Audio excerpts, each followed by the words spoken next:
I got an Appian hose here. I picked up some yellow jacket 19011 gaskets. I always leave my vacuum lines pretty clean and sealed. I am going to see if this is the right size hose. I don't know if you can see in there, we're all smashed up. So we'll see.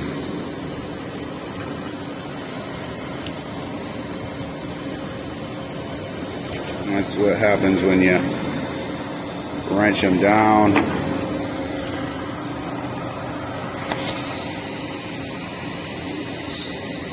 Pretty much same size, not squashed.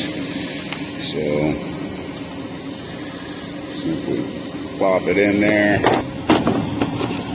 We're going to take the fitting and screw it down.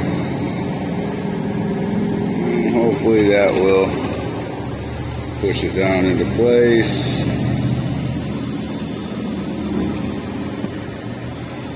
Wonderful thing. She's down and in. We got a new seal.